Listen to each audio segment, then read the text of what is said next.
सत श्री अकाल। मैं आप सबका फिर इस सेशन में वेलकम करता हूं, जो कि ये इंटरेक्शन है जो पिछले हफ्ते भी हमने कुछ दर्शकों के सवालों का जवाब दिया, कुछ और इन्फॉर्मेशन आपसे शेयर करी।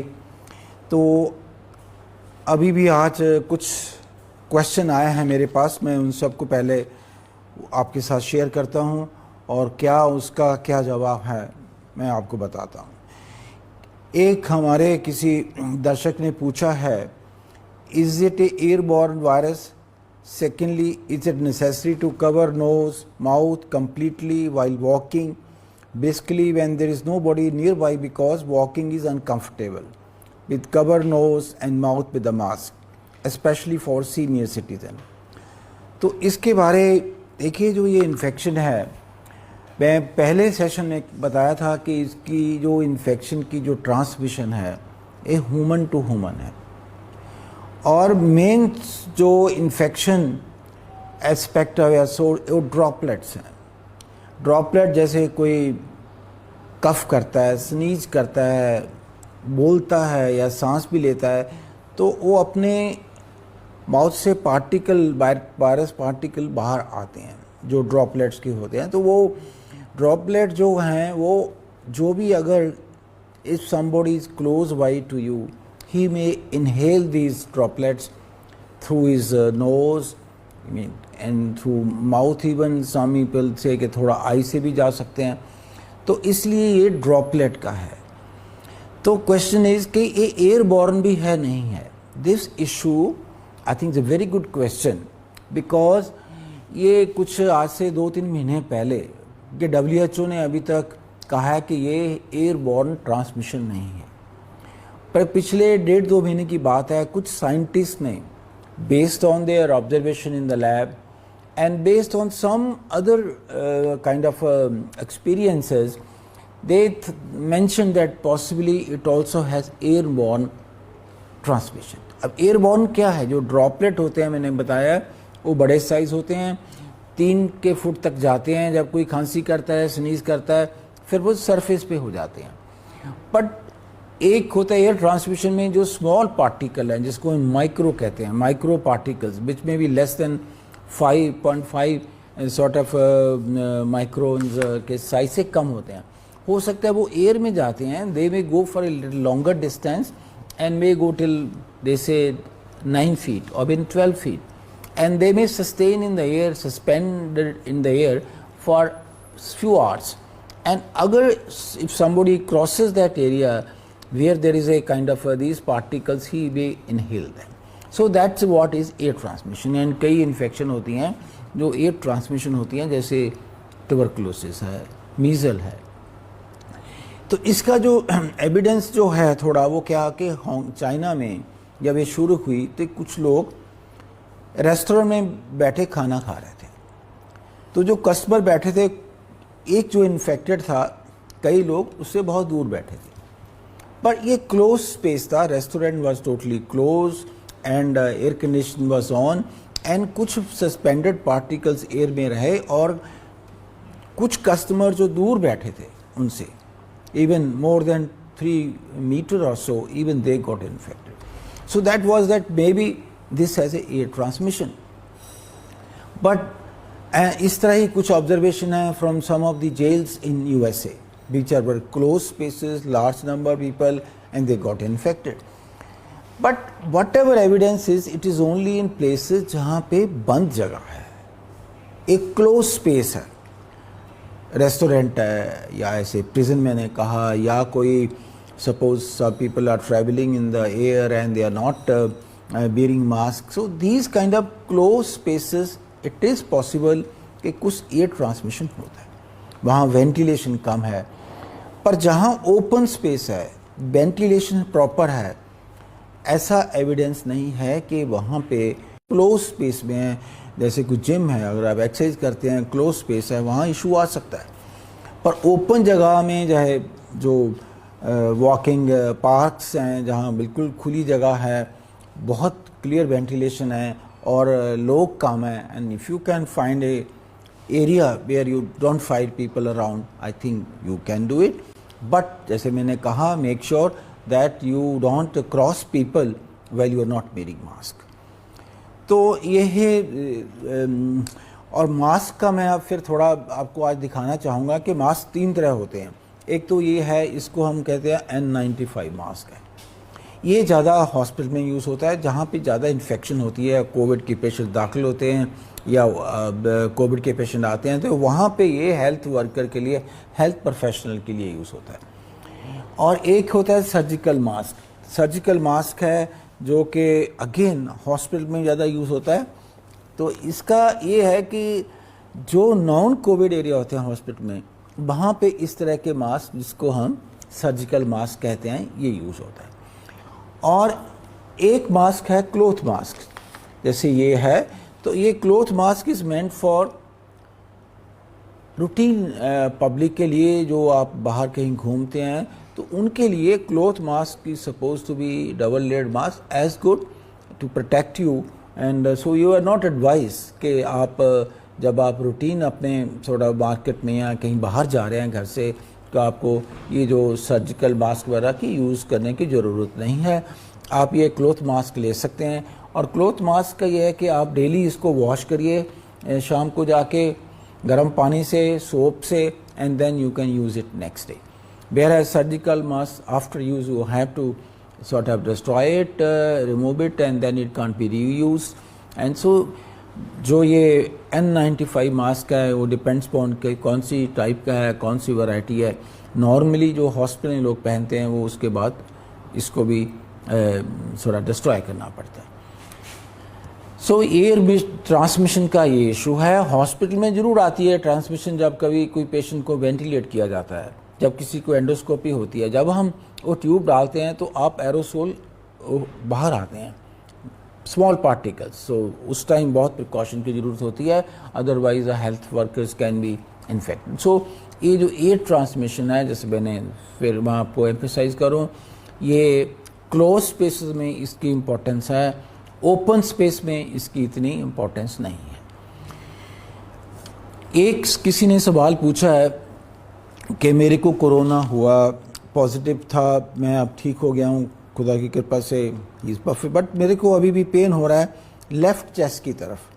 देखिए ऐसा है, ये देखा गया है कि जब लोग रिकवर कर जाते हैं, सम पेशेंट्स कहीं ये फील कर मायल्जिया, मसल पेन्स होते हैं, डिफरेंट कोई लेग्स के हो सकते हैं, आर्म्स के हो सकते हैं, चेस्ट के मसल हो सकते हैं। Myalgia is seen as a in some of the individuals when they recover they get these kind of pains, and of course it may take variable time to recover. I think during this period the best is to take rest, have a good healthy food, and जो vitamin C, vitamin D, zinc को आप continue रखिए, जो आपको advice किया गया होगा जब आपके डायग्नोस हुआ होगा। और एक्सरसाइज माइल्ड करिए, and don't do over exercise at that particular time. So I think over a period of time this kind of myalgia, they usually disappear and completely disappear. एक किसी ने पूछा है, ये बहुत ही अजीब सा सवाल है जो मैं आपसे शेयर करना चाहता हूँ। आई थिंक किस तरह की लोग किस एक्सटेंट पे जा सकते हैं इस तरह की र्यूमर को फैलाने के लिए। वो कह रहे हैं कि क्या पंजाब गवर्नमेंट को जितने केस, एक केस के ऊपर 3 लाख रुपया WHO या गवर्नमेंट ऑफ इंडिया देती है जब वो केस डिटेक्ट होता है, क्या ये हाइप करी जा रही है ताकि कुछ इस तरह का पैसा लेने के लिए? देखिए, इससे नीच कोई र्यूमर नहीं हो सकती। आई डोंट नो किसकी ये इतनी घटिया सोच है जो इंसान ऐसा सोच के र्यूमर फैला रहा है। मेरी आपको प्रार्थना है कि ऐसी र्यूमर को इग्नोर करिए और अपने साथियों को भी बताइए। अगर कोई आपको ऐसी चीज़ कहता भी है, I think you must bring it to the notice of the authorities. देखिए कितना सारे देश में, एवरी स्टेट में कितनी मेहनत चल रही है to handle this health crisis. Punjab में मैं बता रहा हूँ कि officer, states health worker 7/24 are on duties kind of way.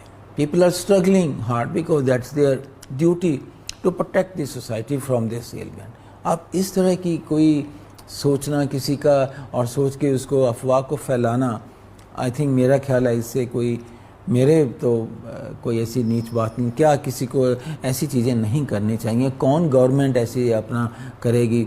I mean ये तो सोचना ही गलत है। सो मैं कहूँगा इसको आप बिल्कुल कि जहाँ भी ये र्यूमर आपको आई है इसको इग्नोर करिए, इसके अगेंस्ट आप सबको बताइए। और I can only tell you again, जितनी मेहनत चल रही है स्टेट में कि हर एक इंसान जिसको है उसको जल्दी डायग्नोस हो, आइडेंटिफाई हो, उसका प्रॉपर ट्रीटमेंट हो और ये कोशिश हो कि इसको आगे फैलने से रोकी जाए। एक मेडिकल स्टूडेंट्स ने सवाल पूछा है, तो इसे इंटरेस्टिंग क्वेश्चन। वो कह रहा है देखिए आपने कॉलेज बंद करा दिए हैं, मेडिकल कॉलेज क्लासेस ऑनलाइन करा ली हैं, तो इससे क्या फ़ायदा? हमें तो स्ट्रेस होती है, हमें तो प्रैक्टिकल ट्रेनिंग चाहिए, तो ये क्यों नहीं हम भी तो फ्यूचर डॉक्टर्स हैं, हमें इस तरह की ट्रेनिंग चाहिए because we are part of the profession to fight this health crisis और हेल्थ वार। मैं आपसे सहमत हूँ। सिर्फ ये है कि गवर्नमेंट ने इंडिया ने एक डिसीज़न लिया था कि कॉलेज में जब क्लासेस वगैरह होंगी तो लोग बच्चे इकट्ठे बैठते हैं, उसमें थोड़ा पॉसिबिलिटी नहीं हो सकेगी। जब 150-150 बच्चा है हॉल में कैसे बैठ सकते हैं?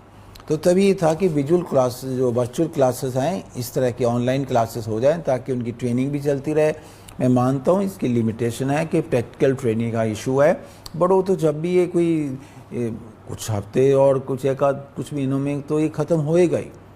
ये थोड़ा कि सिलसिला हमेशा चलेगा। तो I think the institution will make sure that you get the right training, practical training that has to be given to you, I can assure you. हाँ, बट सपोज कुछ स्टूडेंट्स ऐसे हैं जो वॉलंटियर करना चाहते हैं कि जी मैं तो इसके लिए काम करना चाहता हूँ। I am sure if you go to your principal and tell him that we want to be involve, जैसे कोई वॉलंटियर हमें कर लीजिए लोगों को काउंसल करने के लिए, contact tracing issue है, and there are some students from some of the medical colleges which are involved telephonically to find out the contact tracing issues. You can work as health volunteers in the periphery where you have mobile clinics. So I think that if you want to do it, you can approach your principal, but this has been done with a purpose, and I am sure as I think the due attention, due concern to your practical training will be given, and the medical council I am sure must be seized of this and to make sure that you get the right practical training which is desired of a graduate before he passes. एक थोड़ा मैं फिर आपको आज home isolation के बारे थोड़ा कहूँगा कि आजकल कई पेशेंट्स हैं जिनको हम होम आइसोलेशन पे अलाउ कर रहे हैं, और ये प्रोसेस जो पहले थोड़ा सा था कि मजिस्ट्रेट के भी साइन होंगे कि आपके घर में फैसिलिटी है, गवर्नमेंट ने इसको इजी कर दिया है। I think suppose somebody has a facility at home, now the system encourages कि आप घर पे रहिए and you will be monitored. But only thing कि जब आप घर पे हैं ये आप ध्यान रखिए कि अपने आप को आइसोलेट रखिए, अपनी फैमिली के साथ बिल्कुल ना किसी को मिक्स होने दीजिए, particularly if you have elderly people at home. And I think उनको ये भी कहिए घर पे भी जो एल्डरली लोग हैं मैं कहूँगा उनको भी कहिए घर पे भी मास्क पहने। उसका रीज़न बताता हूँ मैं। आजकल क्या देखा गया है कि घर पे कोई सफाई वाली आ रही है, कोई माली आ रहा है। अब क्या होता है कि वो तो ठीक है, maybe the person is suffering and he has no symptom, और वो आपको कुछ थोड़े बहुत सिम्टम होंगे भी, ये लोग इग्नोर भी कर देते हैं। तो जब आपके घर पे आएंगी they expose you to your family member and particularly elderly people and infection can happen.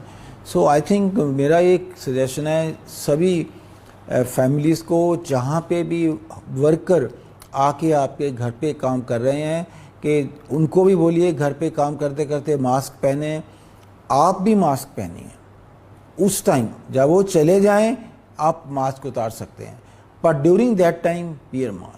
Clean करिए उसके बाद, सो दैट कोई अगर किसने टच भी किया हो, कोई ऐसा वायरस पार्टिकल ना जो आप टच कर लें और जब आप अपने फेस पे हाथ लगाएं तो ये आपको इन्फेक्शन कर दे।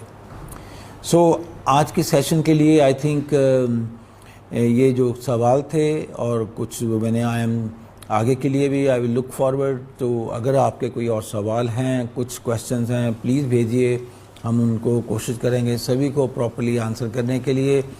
एंड ये जो नेक्स्ट आई थिंक पंजाब में नेक्स्ट फ्यू वीक्स जो हैं, थोड़ा ये बीमारी फैली है ज़्यादा और थोड़ा और डर है कि और बढ़े ना। तो मेरा यही होगा आपको प्रार्थना कि इन दिनों government is taking all precaution. जैसे आपने देखा होगा थोड़ा लॉकडाउन थोड़ा शाम को किया है, वीकेंड पे बंद किया है। ये सब प्रिकॉशन यही हैं कि लोग आपस में इकट्ठे ना हों। एंड जो भी अलाउड है, जैसे कोई मैरिज पार्टी है तो किसी का भोग है, तो number of people, I think ये हमें बड़ा रिलीजियसली फॉलो करना चाहिए अगर हमने इस बीमारी से इसको ख़त्म करना है, ताकि जल्दी ख़त्म हो और जो नॉर्मल रूटीन है लाइफ का वो जल्दी शुरू हो। बहुत बहुत शुक्रिया आपका। एंड तो मिलते हैं next Monday. Subscribe now and press the bell icon. Never miss an update.